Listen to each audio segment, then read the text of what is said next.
भैया थोड़ा धीरे धीरे मेरी चीखें निकल जाएंगी। मम्मी पापा आ जाएंगे। हेलो दोस्तों, मेरा नाम कोमल है और मैं बिहार की रहने वाली हूँ। एक दिन की बात है जब मम्मी पापा को नाना नानी के घर जाना था, क्योंकि नाना ने कल ही मम्मी को फ़ोन किया था कि मेरी नानी की तबीयत बिगड़ी हुई थी। तो पापा ने मम्मी को लेकर नानी के घर चले गए। मेरी उम्र 19 साल है और 19 साल की उम्र में क्या क्या करने का मन करता है, आप लोगों को बोलने की ज़रूरत ही नहीं। मेरा भाई 24 साल का है और वह मुंबई में रहकर पढ़ाई करता है और वह वहाँ उसको बहुत एक्सपीरियंस लेकर घर आए। पापा मम्मी नानी को देखने चले गए। अब घर में हम दोनों भाई बहन ही बचे। मैंने रात का खाना बनाया, हम दोनों ने खाना खाया। फिर मैंने अपने भाई से कहा, विनोद, तुमने कभी मुंबई में वह सब का एक्सपीरियंस किया है?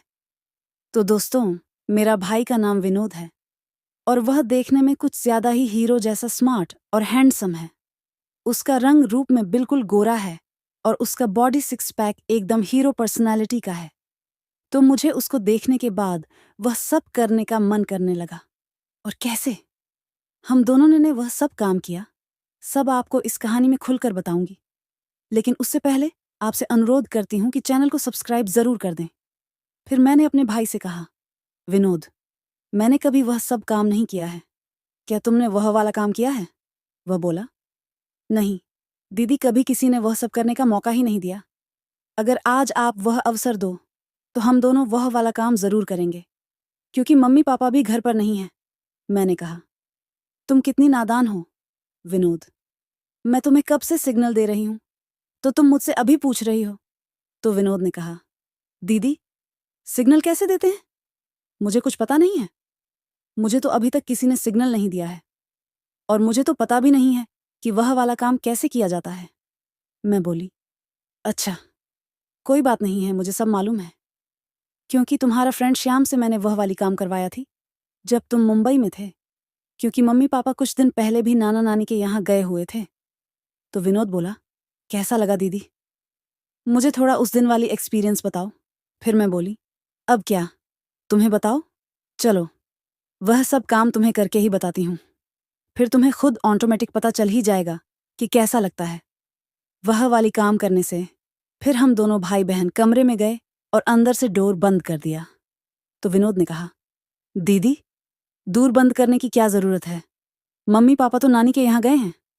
फिर मैं बोली, कोई कोई काम ऐसा होता है जो चार दीवारों के अंदर ही होता है, तभी उस काम का भरपूर मजा आता है।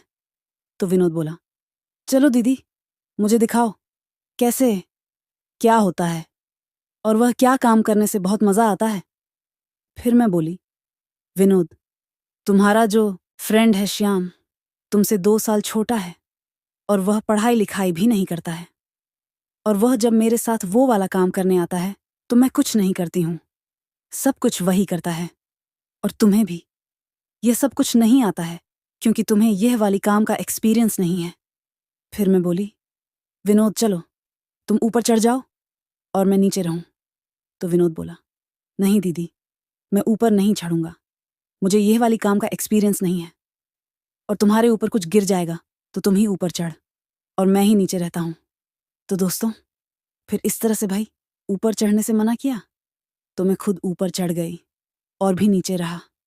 और मेरे कमरे में सामान रखने के लिए एक बड़ा बॉक्स बना हुआ है, वहां पर ज्यादा गंदा और कचरा हो गया था, तो हमने ऊपर से विनोद को सारे गंदे कपड़े, गंदे कचरे पकड़ा दिए और विनोद ने सब कचरे नीचे रख दिया। इस तरह हम दोनों भाई बहन ने कमरे के सारे कचरे का सफाई कर दिया और एक एक 1.5 घंटे बाद मम्मी पापा भी आ गए। वो दोनों हमारे काम से बहुत खुश हुए। कहानी अच्छा लगे तो कृपया लाइक, शेयर और सब्सक्राइब जरूर करें। मिलते हैं इससे ही एक नई कहानी में। आज के लिए इतना ही वीडियो देखने लिए धन्यवाद।